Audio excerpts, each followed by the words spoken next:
Pemirsa, Anda kembali menyaksikan program Menyingkap Tabir bersama saya, Yohana Gabriela. Dalam episode kali ini kita akan mengulas seorang suami yang tega menghabisi nyawa istrinya sendiri dengan cara yang keji. Bagaimana ceritanya? Ikuti penelusuran tim Menyingkap Tabir. Tersangka memiting leher korban menggunakan lengan kirinya. Pada saat saya sudah di rumah kontrakan, terjadi adu cekcok dulu. Tersangka itu melakukan pemukulan terhadap korban, kemudian mencekek dan membekap korban.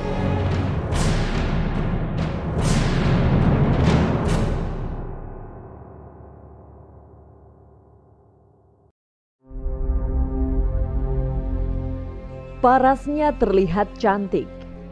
Penampilannya pun cukup menarik. Sudah beberapa hari belakangan, wanita muda asal Bogor, Jawa Barat ini menjadi perbincangan publik. Namun bukan soal kecantikan atau penampilannya yang dibicarakan khalayak, tapi soal peristiwa tragis yang membawanya pada kematian. Nurul Asmi, nama wanita bernasib malang ini. Ia tewas di tangan suaminya sendiri. Peristiwa pembunuhan ini terjadi akhir Maret 2024 lalu di rumah yang ditempati korban, Jalan Johar 3, Kedung Waringin, Kota Bogor, Jawa Barat. Saat itu Nurul terlibat pertengkaran dengan suaminya Reza Mulyana di dalam kamar rumah. Sampai akhirnya Nurul tewas setelah ditikam sang suami dengan menggunakan obeng. Sementara itu Reza Mulyana langsung diamankan polisi setelah melakukan aksi kejinya itu. Ada beberapa motif, pertama terkait motif ekonomi, kemudian yang kedua cemburu, yang mana korban beberapa hari sebelum kejadian ini sempat meninggalkan rumah. 2 hari dilakukan pencarian, ternyata korban berada di wilayah Bekasi. Seketika itu tersangka mengajak pulang si korban untuk kembali lagi ke rumah. Nah, setelah tiba di rumah selama 2 hari ada sedikit konflik diam-diaman sebagaimana pasangan suami istri, hingga akhirnya di hari kejadian tersangka mengatakan apakah kita bisa kembali rujuk atau tidak, dan dijawab pada saat itu oleh korban tidak bisa dan tidak mau. Disitulah menyulut emosi dari si tersangka sehingga tersangka hilaf memiting pertama kali yang niatnya juga sudah pengen menghabisi nyawa. Namun karena memberontak, kemudian tersangka mengambil obeng secara spontanitas langsung menusuk pipi kanan, pipi kiri, dan leher sehingga korban kehabisan darah dan meninggal dunia. Menurut orang tuanya, Reza cuma bisa pasrah dan sama sekali tak melakukan perlawanan saat dibekuk oleh polisi. Pintunya susah dibuka soalnya nggak ada ininya. Itu udah kejadian itu. Pas lama-lama itu udah bisa dibuka, si Reza itu keluar. Tapi udah berumuran darah. Astagfirullahaladzim kata saya gitu kan. Kata saya udah gitu teh. Si Enem udah nggak ada mah gitu. Astagfirullahaladzim. Kata si Reza. Gitu kata dia. Terus dia langsung kemana bu? Si Reza? Ada duduk Nggak dia. kabur? Enggak, duduk. Dia sambil minta maaf. Maaf ya mah, kata dia teh. Berarti si Reza udah menyerahin ke polisi? Dia udah pasrah. Udah pas saya keluar dari bapaknya nggak ada, saya di sini. Dia ini apa? Mah sini kata dia teh apa? Mau minta maaf ya mah. Selalu merepotkan mama sama bapak. Mau udah tenang mah. Sakit hatimu, mau teh sakit hati kata dia. Udah daripada membatin kata dia gitu. Reza Mulyana dan Nurul Asmi merupakan pasangan muda yang baru memiliki 1 anak. Jika dilihat dari beberapa unggahan foto keduanya di media sosial, sepertinya rumah tangga Reza dan Nurul Asmi baik-baik saja. Pasangan suami istri yang sama-sama penggemar grup musik slang atau yang dikenal dengan slanker ini kerap mengumbar kemesraan di setiap momennya. Namun di balik semua itu, ternyata rumah tangga mereka diambang perceraian.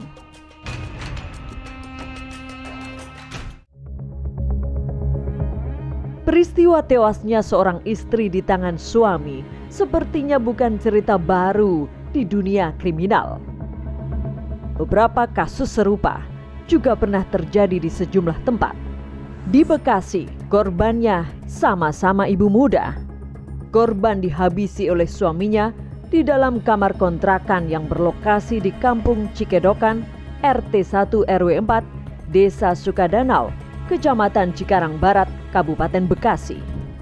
Sementara di Tambora, korban dihabisi suaminya di sebuah kamar kontrakan di Jalan Angke Barat, RT 4 RW 1, Kecamatan Tambora, Jakarta Barat.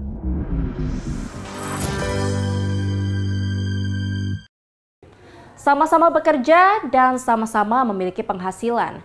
Namun penghasilan sang istri lebih tinggi daripada penghasilan sang suami. Sampai akhirnya ada perkataan dari sang istri yang merendahkan martabat suaminya. Hal inilah yang memantik peristiwa pembunuhan yang terjadi di Bekasi, Jawa Barat. Tersangka memiting leher korban menggunakan lengan kirinya. Pada saat saya sudah di rumah kontrakan, terjadi adu cekcok dulu. Tersangka itu melakukan pemukulan terhadap korban, kemudian mencekek dan membekap korban.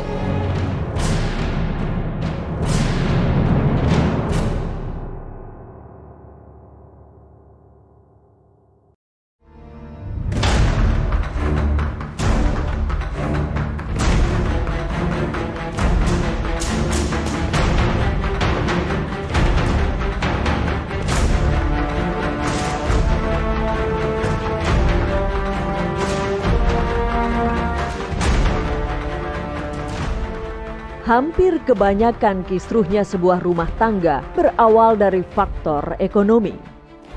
Kurangnya pendapatan yang berujung pada tidak terpenuhinya kebutuhan keluarga terkadang membuat seorang suami merasa tertekan.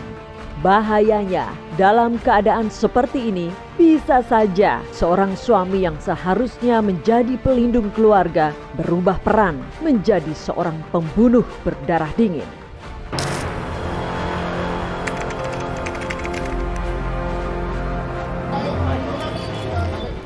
Cerita inilah yang terjadi di Kabupaten Bekasi, Jawa Barat.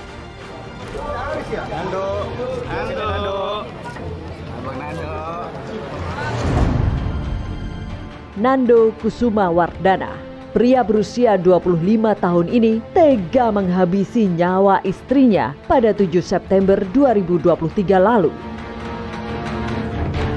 Pada malam itu, dengan kejam, Nando menyayat leher sang istri ketika dua anaknya yang masih balita sedang tertidur lelap. Saat itu, Nando kalap. Perkataan sang istri yang dianggap merendahkan martabatnya sebagai seorang suami menjadi pemicunya. Usai melakukan pembunuhan, Nando akhirnya menyerahkan diri ke Polsek Cikarang Barat diantar kedua orang tuanya. Mega Suryani Dewi, wanita berusia 24 tahun inilah yang menjadi korban keberingasan suaminya, Nando Kusuma Wardana.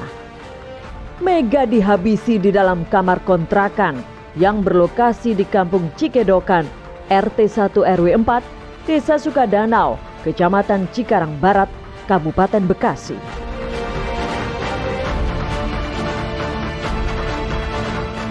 Kami bertemu langsung dengan Nando di Polsek Metro Cikarang Barat.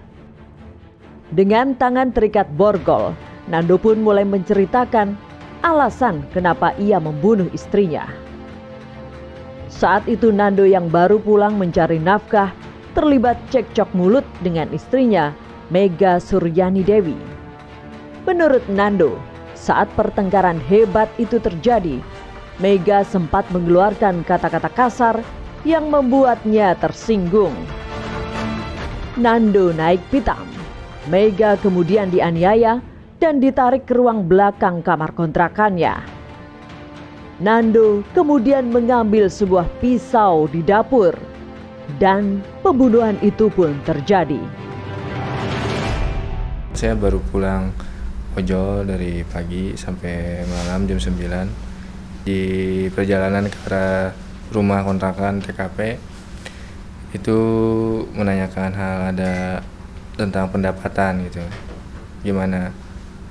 Cuma pendapatan, cuma buat ganti ban aja, kata saya gitu. Saya diam dari situ, tidak ada ngobrol lagi.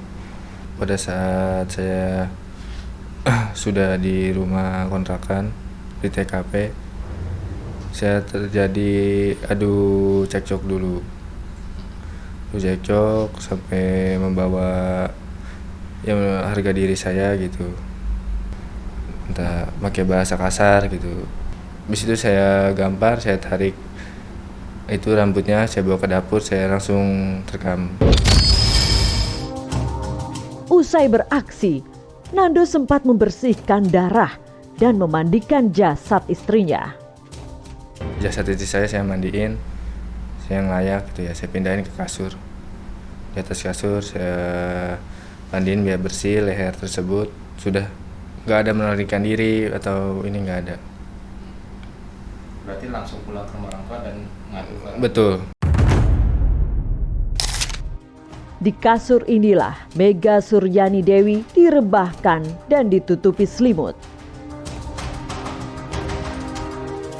Saat peristiwa itu terjadi, dua anak Nando sedang terlelap tidur di ruang depan kontrakan. Kepada orang tua saya meminta maaf. Jangan dipikirin, kuat di sini, kuat untuk keluarga almarhum. Saya minta tolong nitip anak saya. Saya minta maaf. Suatu saat nanti misalnya anak saya nanya, jujur, nggak apa-apa, saya melakukan, saya yang tanggung jawab.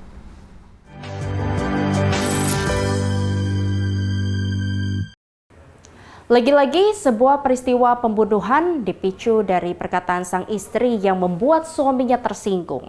Seperti tak ada jalan lain, pertengkaran yang berujung pada kematian pun terjadi.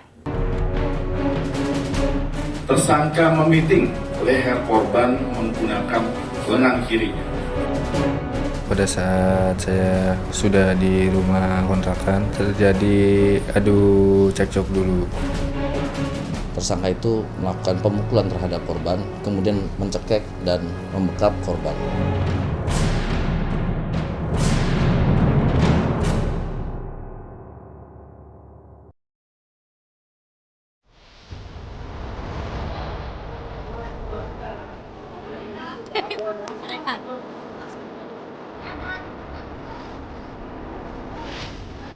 Malam itu warga Jalan Angke Barat, Tambora, Jakarta Barat dikejutkan dengan penemuan mayat wanita Parubaya di sebuah kamar kontrakan.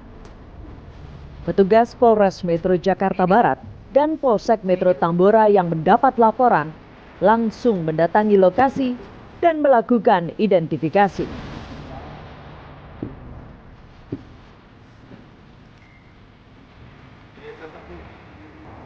Saat itu, pintu kontrakan terikat tali dari luar. Begitu dibuka, terlihat sesosok mayat wanita dengan posisi terlentang dan tertutup selembar karpet. Identitas korban terungkap. Ia bernama Sumiti. Sumiti ternyata dibunuh oleh Dasril, suaminya sendiri.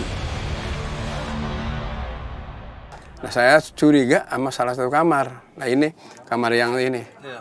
Yang diikat oleh tali kerapia hitam. Oh, jadi awalnya ini nggak digembok kayak gini? Enggak. Ini bukan, nah, ini mau gembok polisi.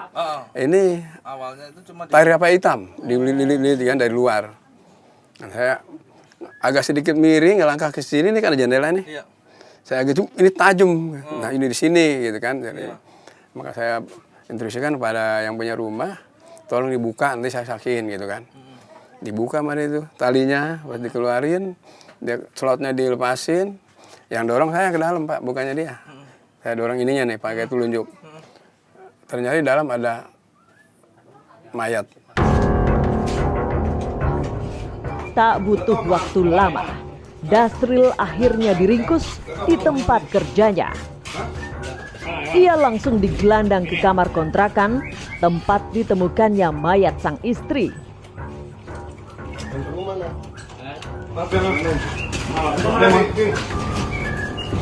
Itu baju yang apa di sobek-sobek sama pisau. Baju yang mas yang pakai waktu bayi ini yang mas.